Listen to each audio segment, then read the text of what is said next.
જામનગરમાં મોટી દુર્ઘટના ટળી મોદી સ્કૂલમાં આગ લાગી। મોદી સ્કૂલમાં ઇલેક્ટ્રિક પેનલમાં આગ લાગી હોવાના સમાચાર। આગ લાગતા સ્કૂલના સ્ટાફ દ્વારા આગને કાબૂમાં લેવાઈ। આગ લાગતા સમય સૂચકતાથી સ્કૂલના વિદ્યાર્થીઓને બહાર કાઢી લેવામાં આવ્યા। ફાયર બ્રિગેડને જાણ કરવામાં આવી। હાલ આગ કાબૂમાં આવતા તંત્ર અને સ્કૂલ સંચાલકોએ રાહતનો શ્વાસ લીધો છે। તો સમય સૂચકતાના કારણે બાળકોનો જીવ બચી ગયો છે। કોઈ જાનહાનિના સમાચાર નથી।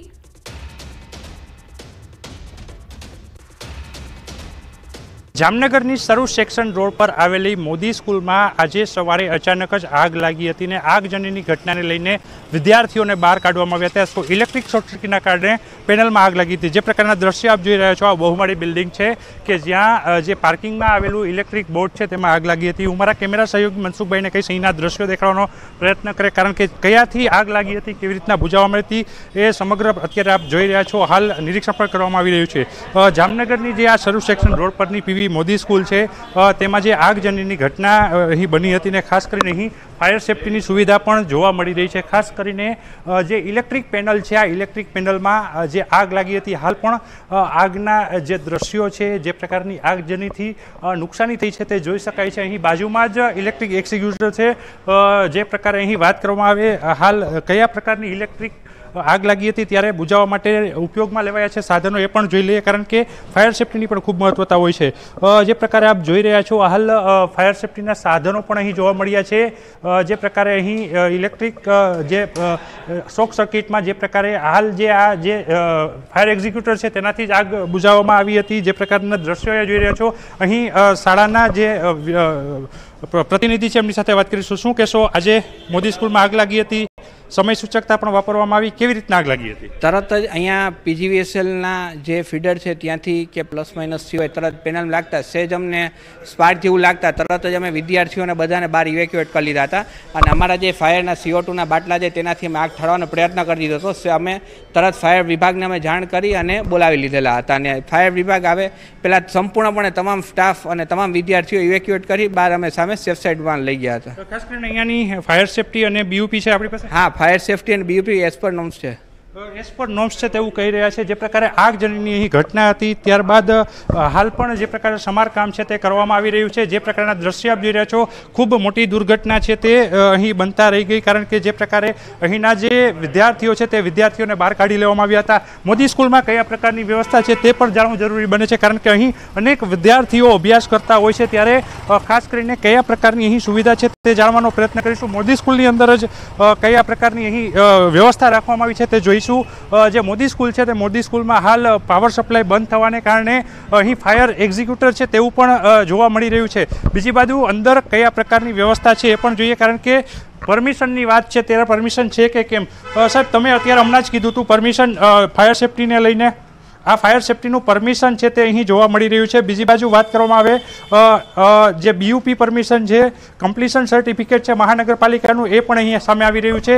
ત્યારે મોદી સ્કૂલમાં જે પ્રકારે આગજનીની ઘટના છે તે ઘટનાને લઈને બોધપાઠ લેવો જોઈએ, કારણ કે અહીં તો જે મોટી દુર્ઘટના છે તે ઘટતા રહી ગઈ હતી।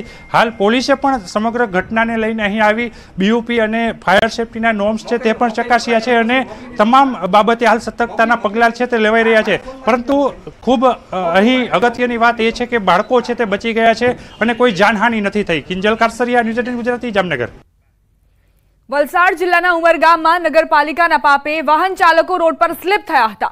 ઉમરગામમાં ચાલી રહેલા કામો અધૂરા હોવાથી ઠેર ઠેર રસ્તા પર કાદવ કીચડ જામી ગયા છે। રસ્તાઓ ચીકણા થઈ જતા અનેક વાહન ચાલકો નીચે પટકાયા હતા। ઉમરગામના સ્ટેશન રોડ પર રસ્તો ચીકણો થઈ જતા એક જ જગ્યાએ એક નહીં અનેક વાહન ચાલકો સ્લીપ થયા। આથી વાહન ચાલકો નીચે પટકાયા હતા, જેમાં 2 લોકોને ઈજા પણ થઈ છે। ઉમરગામમાં સ્ટેશન રોડ પર ઓવરબ્રિજનું કામ ચાલી રહ્યું છે, જેનું કામ હજુ અધૂરું છે। અનેક જગ્યાએ ગટર પણ ખુલ્લી પડી છે। રસ્તા ઉપર કાદવ કીચડનું સામ્રાજ્ય છવાયેલું છે અને રસ્તાઓ ચીકણા થઈ જતા વાહન ચાલકો નીચે પટકાવવાના પણ અનેક બનાવ બન્યા છે। આવા જ દ્રશ્યો CCTV કેમેરામાં પણ કેદ થઈ ચૂક્યા છે। આથી ઉમરગામમાં રસ્તા પર જામેલ કાદવ કીચડ દૂર કરી રસ્તાઓ સ્વચ્છ બનાવવામાં આવે તેવી માંગ કરાઈ છે।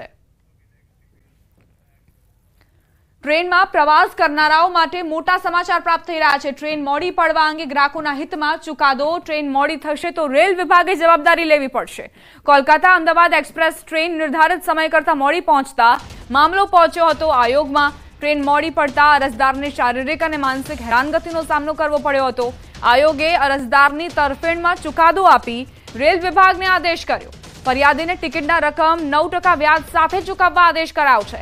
ફરિયાદીને માનસિક ત્રાસના 5,000, ફરિયાદ ખર્ચના 2,000 મળી કુલ 7,000 ચૂકવવા કોર્ટનો આદેશ। અમદાવાદના ફરિયાદીને કોર્ટ કેસ હોવાથી જલ્દી અને પહોંચવા શાંતિ એક્સપ્રેસની 150ની એક એવી 2 ટિકિટો બુક કરાવી હતી। ફરિયાદીએ ટિકિટના 3,300 રિફંડ સાથે બંનેના કેપ્શનના 50,000 મેળવવા દાખલ કરી હતી ફરિયાદ। 20 ઓગસ્ટ 2022ના કેસમાં આયોગે મહત્વનો ચુકાદો આપ્યો।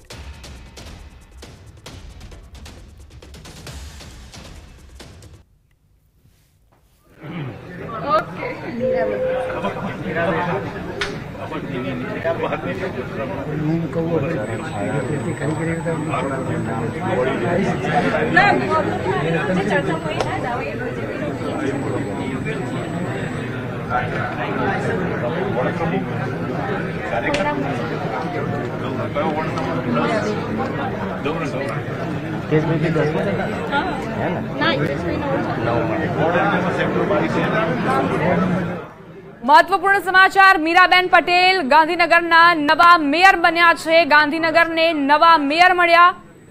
મીરાબેન પટેલ પર પસંદગીનો કળશ ઢોળવામાં આવ્યો છે। તેમને મેયર બનાવવામાં આવ્યા છે। હવે ગાંધીનગરની જવાબદારીઓ મીરાબેન પટેલ અદા કરશે અને થોડી જ વારમાં પ્રેસ કોન્ફરન્સની શરૂઆત થશે। જાણકારી માહિતી આપવામાં આવશે। મીરાબેન પટેલ જેમને મેયર બનાવવામાં આવ્યા છે, ગાંધીનગરના મેયર તરીકે તેમને ચૂંટવામાં આવ્યા છે। મીરાબેન પટેલ હવે ગાંધીનગરના વિકાસને આગળ વધારશે અને જે પણ સમસ્યાઓ ગાંધીનગરમાં અત્યાર સુધી જોવા મળતી હતી તેને દૂર કરવાની પણ બાંહેધરી આપી કે તેઓ વિકાસ કરશે અને સાથે જે સમસ્યાઓ છે તેને દૂર કરશે। ગાંધીનગરને નવા મેયર મળ્યા। મીરાબેન પટેલ પર પસંદગીનો કળશ ઢોળવામાં આવ્યો છે। સંવાદદાતા ગીતા મહેતા જોડાઈ ગયા છે વધુ જાણકારી સાથે। ગીતા, શું અપડેટ? જી, ગાંધીનગર મ્યુનિસિપલ કોર્પોરેશનમાં આ વખતે મેયરની સીટ મહિલા માટે અનામત હતી અને ફાઇનલી હાલ જે પૂર્વ મેયર છે હિતેશ પટેલ, હિતેશ મકવાણા, તેમણે મીરાબેન હિતેશકુમાર પટેલના નામની જાહેરાત કરી છે। એક સમયે એવી સંભાવના હતી કે જ્યારે ધારાસભ્ય રીટાબેન પટેલ છે ત્યારે મેયરના નામની જાહેરાત અન્ય કમ્યુનિટીમાંથી થશે, એટલે કે અન્ય સમાજને તક આપવામાં આવશે, પરંતુ ફાઇનલી મીરાબેન હિતેશકુમાર પટેલના નામની જાહેરાત ગાંધીનગરના નવનિયુક્ત મેયર તરીકે થઈ ચૂકી છે। જી ગીતા, કોઈ પ્રતિક્રિયા સામે આવી છે મીરાબેન પટેલ તરફથી? ના, હજુ 2 મિનિટ પહેલા જ હિતેશ મકવાણા જેઓ પૂર્વ મેયર છે ગાંધીનગરના, તેમના દ્વારા આ નામની જાહેરાત કરવામાં આવી છે। પ્રતિક્રિયા હવે સામે આવશે। જી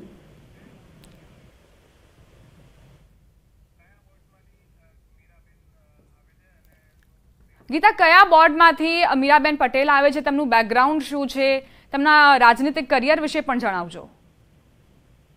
જી, મીરાબેન સંગઠનમાં કાર્યરત રહ્યા છે, પરંતુ અત્યાર સુધી જ્યાં સુધી પાવર પોઝિશનની વાત છે તો આ તેમની આ પ્રકારની પહેલી ટર્મ છે। અત્યાર સુધી તેઓ કોઈ પાવર પોઝિશન પર રહ્યા નથી। જી, અને કઈ એવી તેમણે કામગીરી કરી હશે?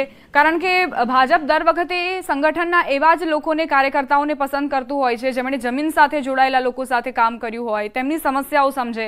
ગાંધીનગરમાં પણ ઘણી એવી સમસ્યાઓ છે જે હજુ પણ યથાવત છે, તેને દૂર કરવા માટે તેમણે પ્રયત્ન કર્યા હોય, એવી કોઈ તેમનો ફાળો? જી, ગાંધીનગરના જે ધારાસભ્ય છે રીટાબેન પટેલ, તેમના કાર્યકર્તા તરીકે, સંગઠનના કાર્યકર્તા તરીકે તેઓએ સતત કામ કર્યું છે અને તેમની આ જ કામગીરી નોંધ લેવાઈને તેમને મેયર પદ મળ્યું છે। અને જે કોર્પોરેશનની સ્થાયી સમિતિ હોય તેમાં ચર્ચા વિચારણા બાદ અન્ય ઉમેદવારો સાથે સરખામણીને ચર્ચા વિચારણા બાદ આ નામ પર આખરી મોહર વાગી છે। જી, આભાર ગીતા જાણકારી આપવા માટે।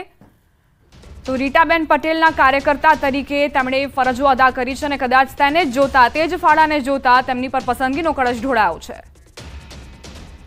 સમાચારોમાં આગળ વધીએ। વડોદરા MS યુનિવર્સિટીની કોમર્સ ફેકલ્ટીમાં આજથી બેઠકો વધારવાના આંદોલન વચ્ચે મહત્વપૂર્ણ જાણકારી। વડોદરા MS યુનિવર્સિટીમાં હોબાળો મચ્યો છે। MS યુનિવર્સિટી કોમર્સ ફેકલ્ટીમાં પ્રવેશ પ્રક્રિયાને લઈને હોબાળો મચ્યો છે। વિદ્યાર્થીઓ વિફર્યા, પોલીસ બંદોબસ્ત સાથે પ્રવેશ પ્રક્રિયા શરૂ થઈ। 5,852 વિદ્યાર્થીઓને પ્રવેશ આપવામાં આવ્યો છે। ફેકલ્ટીમાં બેસાડી શકાય તેવી વ્યવસ્થા જ નથી, જેના કારણે વિદ્યાર્થીઓ વિફર્યા। વધુ વિદ્યાર્થીઓને ક્યાં બેસાડાશે તે એક મોટો સવાલ છે। આખરે MS યુનિવર્સિટીની આ પ્રકારની અવ્યવસ્થા કેમ? કોમર્સ ફેકલ્ટીમાં આંદોલન સાથે પ્રવેશ પ્રક્રિયા શરૂ। જે વિદ્યાર્થીઓની ક્ષમતા છે તેના કરતાં વધારે પ્રવેશ આપવામાં આવ્યા છે। હવે અન્ય વિદ્યાર્થીઓને ક્યાં બેસાડવામાં આવશે? શું વ્યવસ્થા કરવામાં આવશે MS યુનિવર્સિટી તરફથી? કોમર્સ ફેકલ્ટીમાં આ પ્રવેશ પ્રક્રિયા શરૂ થઈ ગઈ છે। બીજી તરફ વિદ્યાર્થીઓ વિરોધ કરી રહ્યા છે। પોસ્ટર્સ અને બેનર્સ લઈને વિદ્યાર્થીઓ પહોંચી રહ્યા છે અને પોતાનો વિરોધ પ્રકટ કરી રહ્યા છે।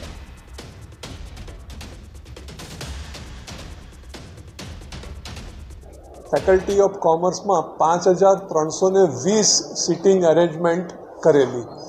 આ 5,320 જે સીટો છે તે મેઇન બિલ્ડિંગ, ગર્લ્સ કોલેજ અને જનરલ એજ્યુકેશન બિલ્ડિંગ અને પાદરા, આમ કરીને 5,320 સીટોનું અમારી પાસે વિદ્યાર્થીઓને બેસાડી શકવાની ક્ષમતા છે।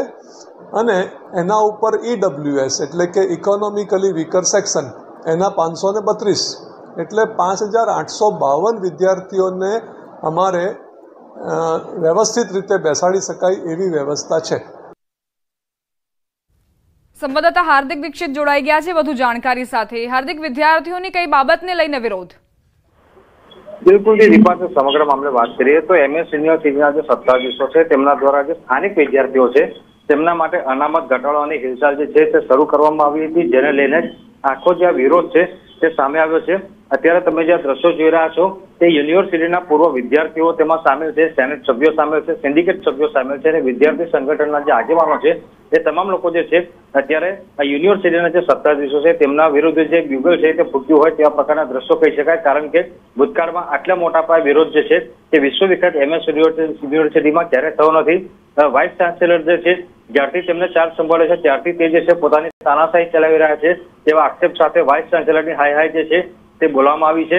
વાઇસ ચાન્સેલર જે છે ભૂતકાળમાં પણ કોઈને મળ્યા નથી અને આજે પણ તેમને જે આગેવાનો છે, વિદ્યાર્થીઓ છે તેમને મળવાનું ટાળ્યું હતું, જેના કારણે આ તમામ લોકો છે કે જેઓ આંદોલન સાથે જોડાયેલા છે તમામ લોકોની અંદર વાઇસ ચાન્સેલર વિરુદ્ધ જે છે તે નારાજગી જોવા મળી રહી છે અને વાઇસ ચાન્સેલરનું જે રાજીનામું છે તે માગી રહ્યા છે। યુનિવર્સિટીમાં આટલા મોટા પાયે જ્યારે વિરોધ આંદોલન થઈ રહ્યું છે ત્યારે પોલીસનો ખડકલો જે છે તે યુનિવર્સિટી જે કેમ્પસ છે ત્યાં ગોઠવી દેવામાં આવ્યો છે અને જે વિદ્યાર્થીઓ છે તેમના દ્વારા જે બોયઝ હોસ્ટેલ છે ત્યાંથી હેડ ઓફિસ સુધી બેનર અને પોસ્ટર સાથે આજે રેલી જે છે તે કરવામાં આવી હતી અને અત્યારે વિદ્યાર્થી સંગઠનો અને જે યુનિવર્સિટી સત્તાધીશો છે તેમના દ્વારા વાટાઘાટો ચાલી રહી છે અને રાજ્ય સરકારનું જે શિક્ષણ વિભાગ છે તેમને ખુદ આજે સમગ્ર મામલો છે તેમાં દખલગીરી કરી છે અને આજથી જે યુનિવર્સિટીની વિવિધ ફેકલ્ટી છે ત્યાં રહી ગયેલા જે વિદ્યાર્થીઓ છે તેમના પ્રવેશની જે પ્રક્રિયા જે છે તે કરવામાં આવી રહી છે। દીપા, આભાર હાર્દિક જાણકારી આપવા માટે। મોટી સંખ્યામાં ટેટ ટાટ પાસના ઉમેદવારો ગાંધીનગરના જીવરાજ મહેતા ભવન પહોંચ્યા છે। ગાંધીનગર પોલીસ છાવણીમાં ફેરવાયું છે। કાયમી ભરતીની માંગ સાથે શિક્ષકો ગાંધીનગર પહોંચ્યા। વિદ્યા સહાયક અને શિક્ષક સહાયક કેટલાય સમયથી કાયમી ભરતીની માંગ કરી રહ્યા છે। કેટલાય ઉમેદવારોની વય મર્યાદા પૂર્ણ થઈ ગઈ છે। ઉમેદવારોની વય મર્યાદામાં પણ છૂટછાટની માંગ કરવામાં આવી છે। પાથી કાસરામ ST ડેપો પાસે મોટી સંખ્યામાં ઉમેદવારો ભેગા થયા। સૂત્રોચ્ચાર કરવામાં આવ્યા, બેનરો સાથે પોતાનો રોષ પ્રકટ કર્યો। પોલીસ અને ઉમેદવારો વચ્ચે ઘર્ષણ થતા પોલીસે ઉમેદવારોની અટકાયત કરી। ધારાસભ્ય જિગ્નેશ મેવાણીની પણ અટકાયત થઈ। ધારાસભ્ય જિગ્નેશ મેવાણીએ કહ્યું કે દેશ સહિત ગુજરાતમાં બેરોજગારીનો પ્રશ્ન ગંભીર છે।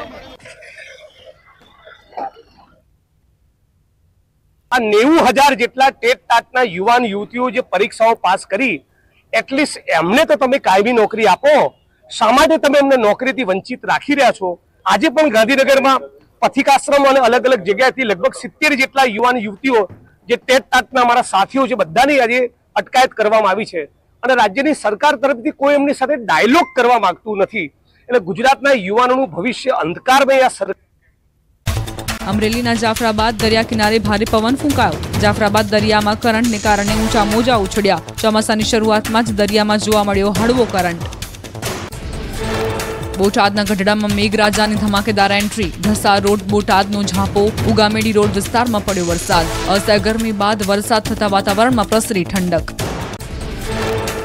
વલસાડના ઉમરગામ અને આસપાસના વિસ્તારમાં જામ્યો વરસાદી માહોલ। ભારે પવન સાથે વરસાદ થતા ઉમરગામના રસ્તાઓ પાણી પાણી થયા। અસહ્ય તાપ બાદ વરસાદ આવતા વાતાવરણમાં પ્રસરી ઠંડક। આગાહી વચ્ચે અમદાવાદ શહેરમાં પલટાયું વાતાવરણ. એસજી હાઈવે, સરખેજ, વેજલપુર, પ્રહલાદનગર સહિતના વિસ્તારોમાં ધીમી ધારે વરસાદ પડ્યો.